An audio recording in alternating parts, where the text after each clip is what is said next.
Ақыртасты артқа тастап Сарыарқа төсін бетке алған этномәдени керуен Құлан ауданына аялдамақ. Бірнеше күн қатарынан сапарлатқан жолаушылар Қаймана қазақтың қонақжайлығына дән риза. Жолға шыққанымызға бірнеше күннің жүзі болса да, өзімізге ұнайды.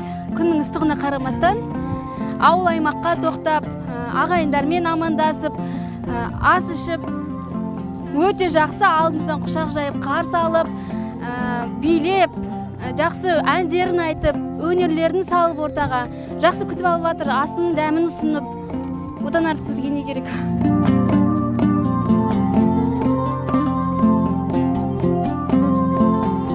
Көне Тараздан Асқақ Астанаға жол тартқан этномәдени керуен міне Құланға да жетіп қалды.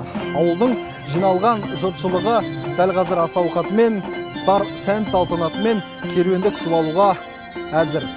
Қазақтың Дархан даласында ұлы жібек жолы бойымен қазақлықтан алыстамай, салт дәстүрді насихаттап келе жатқан дәл осы керуеннің болашақ ұрпақты тәрбиелеуде, қазақты барша әлемге паш етуде алар орны ерекше.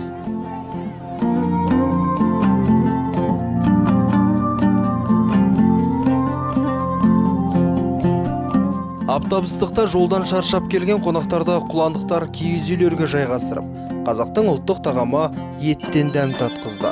Балғымызын қойып, шөл қандыртты.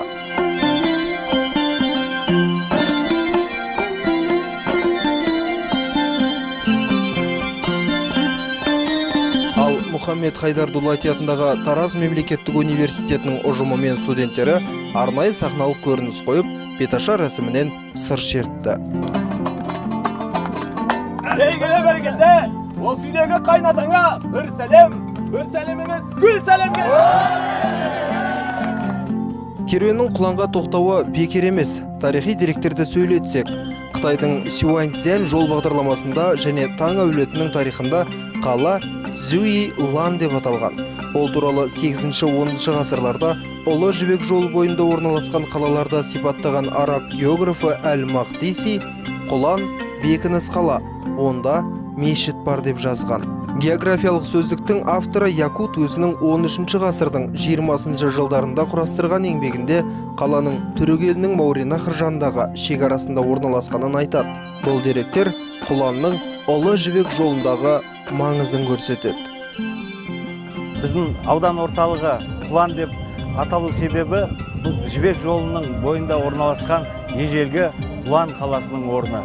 Ежелгі Құлан қаласы ұлы жібек жолы бойында орналасып, осы Қытай мен Европа, Қытай мен Азияны басып өтетін керуеннің тоқтайтын, демалатын жер үлкен сауда қаласы болғандықтан, бүгінгі керуен де осы Құлан жерде ат тұяғын тіреп, тоқтап, керемет осындай бір көрінісін көрсетіп отыр.